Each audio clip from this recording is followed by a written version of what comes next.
মানে সেবা হয় না, কিন্তু ভূত প্রেতের সেবা, দেব দেবীর সেবা, বা আমাদের 33 কোটি দেব দেবী আছেন, তারপরে ভূত প্রেত আছে, তারাও মাঝে মাঝে আমাদেরকে আক্রমণ করে। ভূত প্রেতদের কন্ট্রোল করছেন শিব ঠাকুর। আর দেব দেবী রয়েছেন 33 কোটি। এর ঊর্ধ্বে ভগবানের সেবায় যুক্ত হতে হবে, তবে না হলে এই দেব দেবীর সেবা করেও আমরা শান্তি লাভ করব না। কেননা শাস্ত্রে বলা হয়েছে ভক্তি মুক্তি সিদ্ধি কামী সকলই অশান্ত, কৃষ্ণ ভক্ত নিষ্কাম অতএব শান্ত। নিষ্কাম কিভাবে বুঝবেন না? সবকিছু ভগবানের সেবায় লাগানোটাই হচ্ছে নিষ্কাম। সবকিছু ভগবানের সেবা। কিছু লোক বলে আমি কিন্তু নিষ্কাম, আমি বৈরাগী। কিরকম? আমি আমার নিজের জন্য কিছু করি না, যা করি আমার পরিবারের জন্য। ওকে নিষ্কাম না। আমি আমার পরিবারের জন্য করি না, আমি দেশের জন্য করি, নিষ্কাম না। কে আমার করে? মানুষ্য জাতির জন্য আমি করছি, মানুষ্য জাতির জন্য করছে, আর পশুকে ঘাড় মোটকে খাচ্ছে, নিষ্কাম না। কিন্তু কেবলমাত্র ভগবানের সেবা যদি করি তবে শান্তি লাভ করব। কেন? ভগবান হচ্ছেন শান্তিময় পুরুষ, আনন্দময় পুরুষ। আমরা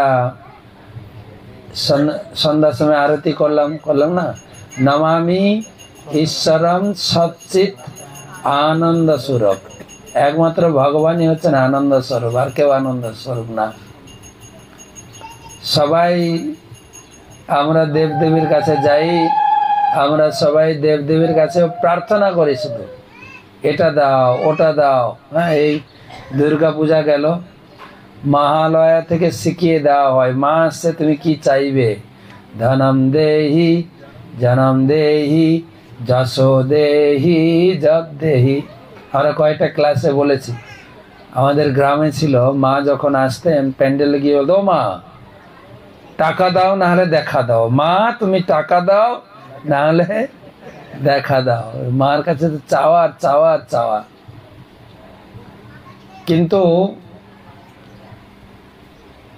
কারো কাছ থেকে চাইলে আমি সুখী হই নাকি দিলে সুখী হই বলেন তো?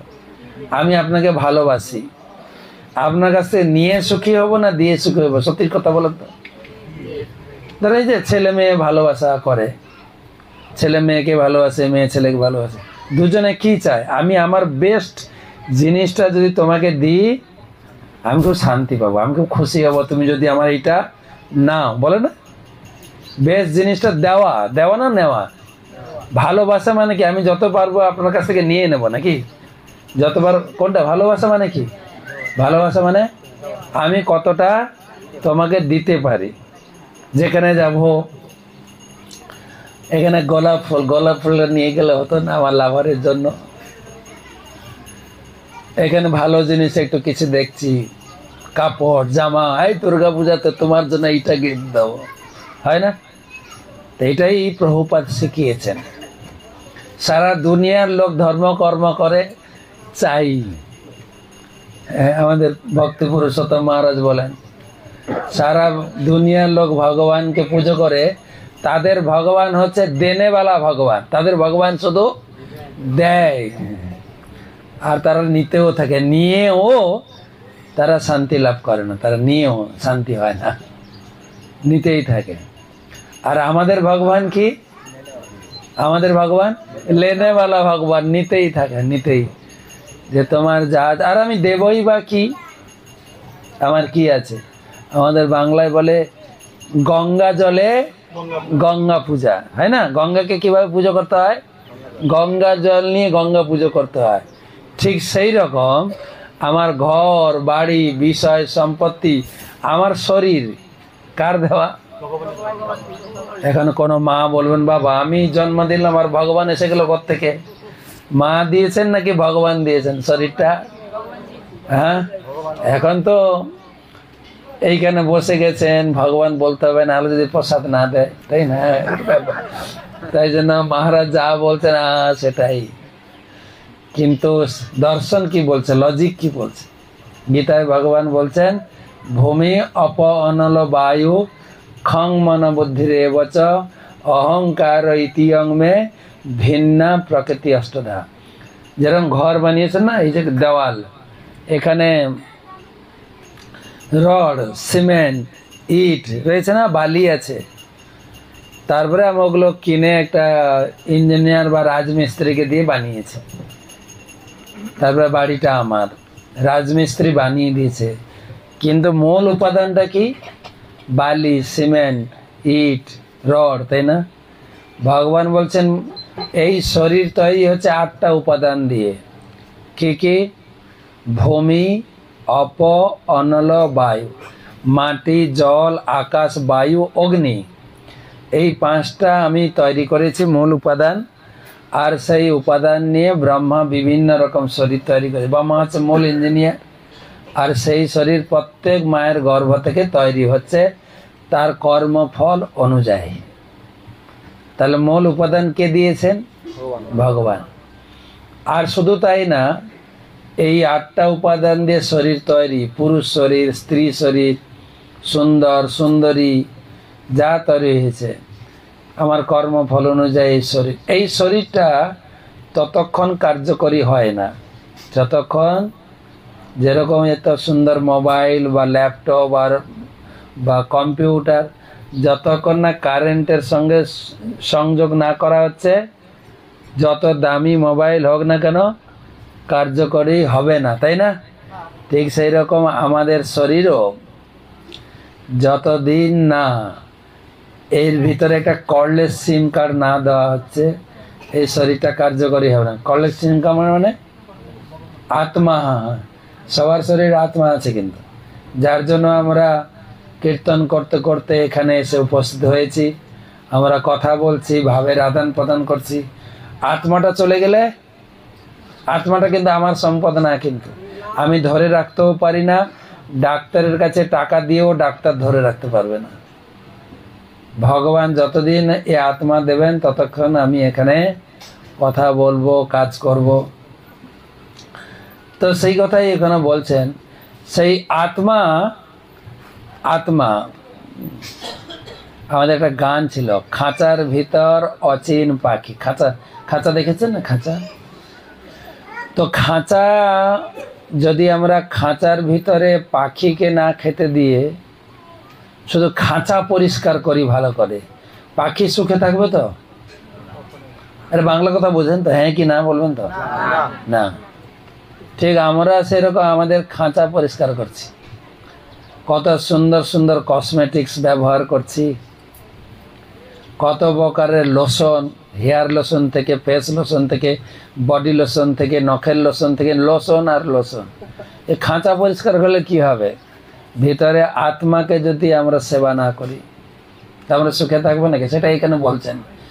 যতক্ষণ না আত্মতত্ত্ববিদ্যা তুমি না জানতে পারছ, আর এটা জানতে গেলে ত্রিগুণের ঊর্ধ্বে উঠতে হবে, ততদিন তুমি শান্তি মেয়ে সমবাস্থান, তোমার শান্তি লাভ হবে না। তুমি যা করো না করো, শান্তি অশান্তস্য কুত সুখম। তো এখানে প্রভুপাদ লিখছেন, কৈবল্য সম্বন্ধে মায়াবাদীদের ধারণা বৈষ্ণবদের থেকে ভিন্ন। মায়াবাদীদের মনে করে জড়জগতের কলুষ থেকে মুক্ত হওয়া মাত্রই ব্রহ্মে লীন হওয়া যায়, কিন্তু কৈবল্য সম্বন্ধে বৈষ্ণব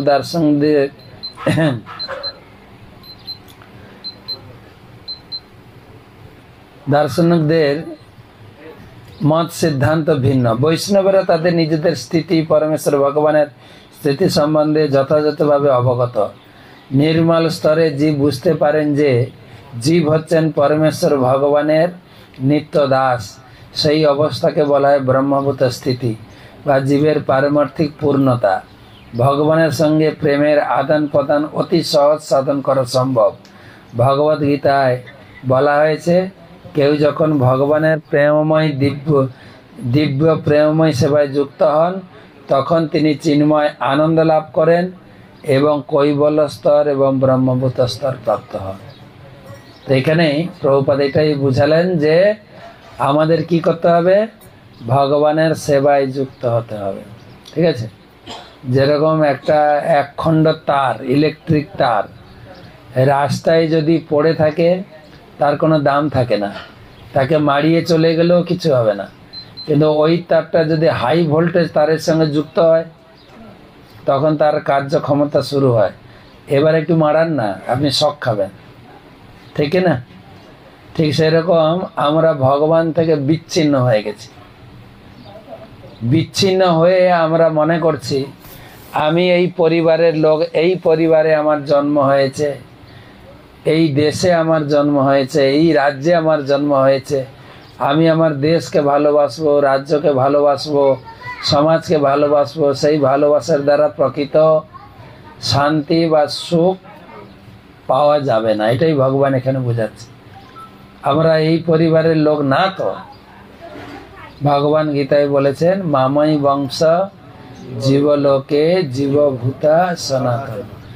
আমরা হচ্ছে ভগবানের পরিবারের লোক, কিন্তু ভুলে যাওয়ার ফলে এই জগতে আমরা পতিত হয়ে আমরা এই পরিবারকে আঁকড়ে ধরে এইটা খেলে আমি সুখ পাবো, একে ভালোবাসলে আমি সুখ পাবো, আর ভালোবাসতে গিয়ে সবার কাছ থেকে আমরা মোটামুটি ভালোবাসার প্রতিদান স্বরূপ আমরা সবার কাছ থেকে দুঃখ বা লাথি খাচ্ছি। হ্যাঁ কিনা? সবার উপলব্ধি আছে কিন্তু সবার। তো সেই জন্য ভগবান নিজে এখানে বলছেন তুমি গুণমুক্ত হওয়ার জন্য অভ্যাস করো। গুণমুক্ত হব কি করে? মামচ অব্যভিচারেণ ভক্তি যোগেন সেবতে সগুণান সমতিতৈতান ব্রহ্ম ভুয়ায় কল্পতে। মামচ অব্যভিচারেণ, ব্যভিচারী জানেন তো? ব্যভিচারী মহিলাদের ক্ষেত্রে ব্যভিচারী কথাটা ব্যবহার করা হয়। যে মহিলার এক পুরুষ থাকা, এক স্বামী থাকা সত্ত্বেও অনেক অনেক স্বামীর সঙ্গে বা অনেক পুরুষের সঙ্গে মেশে, তাকে বলা হয় ব্যভিচারী। ভগবান বলছেন আমি একমাত্র পুরুষ আর সবাই আমরা প্রকৃতি, তাই আমি হচ্ছি তোমার একমাত্র স্বামী। শুধু আমার পূজা করো, আমার ভজনা করো। স্বামী, স্বামীকে আরেকটা ভাষা বলা হয় ভর্তা। ভর্তা ভাষা আছে ত্রিপুরাতে।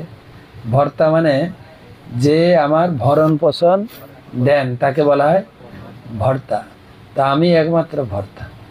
তো আমাকে ছেড়ে তুমি যদি সবাইকে স্বামী মনে করো, তাই তো হচ্ছে দুনিয়াতে, তাকে বলে ব্যভিচারী। যত কেবলমাত্র কৃষ্ণ পূজা করলে আপনি সতী নারী, আর যদি সবাইকে ভগবান বলে পুজো করেন তাহলে ব্যভিচারী।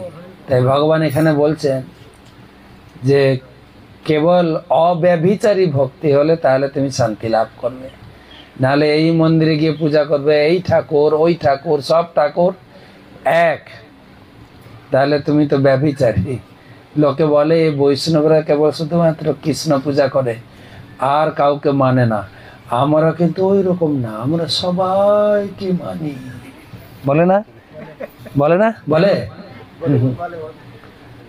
তো একটা মাতাজি বলছে, এরকম ক্লাস দিয়েছিলাম, মাতাজি বলছে সত্যি মহারাজ এই শুনতে শুনতে আমাদের কানগুলো বলো বধির হয়ে গেছে। পাড়ার লোকেরা বলে তোরা এক ধরনের আরেক ধরনের নাস্তিক, কৃষ্ণ পূজা ছাড়া আর কিছু করিস না। তা আমি জিজ্ঞেস করলাম মাতাজি আপনার নাম কি? বলে মল্লিকা ভট্টাচার্য। আপনার স্বামীর নাম কি? বলছে রবীন ভট্টাচার্য। আমি যে মাতাজি আপনাকে আপনার বান্ধবী যদি বলে, যদি আপনার বান্ধবী যদি বলে যে মল্লিকা তুই তো রবীন ছাড়ার কাউকে বুঝিস না, আমি কিন্তু ওই রকম না, কিন্তু আমি সব পুরুষের সঙ্গে মিশি, ঠিক না? কেমন হবে? ব্যভিচারী সব, সব ঠাকুরের কাছে গিয়ে ব্যভিচারী ভক্ত, খিচুড়ি ভক্ত। আসলে লোকে কোন মন্দির ঠিক আছে, কোন পূজা ঠিক আছে, কোন সাধন ঠিক আছে ও জানতে চায় না। সবাই চায় আমি ওখানে গিয়েও একটু আপনারা ঠিক আছেন, তাহলে ওখানে খিচুড়ি খাবো। আর একটা মন্দিরে যাব, ওরা ঠিক না, আপনারা আসলে ঠিক জানেন, ওতে তো কত রেস্ট্রিকশান, এটা খাবে না, ওটা খাবে না, ওটা খাবে না। আপনারা ঠিক আছে, কেননা ঠিক না বললেও খেতে দেবে না সবাই, কিন্তু কি দরকার, খাওয়া নিয়ে। তো তাতেও আমরা সন্তুষ্ট হব না। সেই জন্য এখানে ভগবান বলছেন পরিত্যক্ত গুণ, সবাইকে পরিত্যাগ করে কেবল মহাপ্রভু যে সাধন দিয়ে গেছেন, বলো কৃষ্ণ, ভজ কৃষ্ণ, করো কৃষ্ণ শিক্ষা। বলো কৃষ্ণ মানে কেবলমাত্র আমরা কৃষ্ণ নাম গাইব, আমরা অন্য কোনো নাম গাইনি, কিন্তু পুরো রাস্তা কেবলমাত্র কৃষ্ণ নাম, হরিনাম, মহামন্ত্র কীর্তন করতে করতে এসেছি। বলো কৃষ্ণ, আর আমরা এসেছি কীর্তন করতে করতে গৌর নিতাই।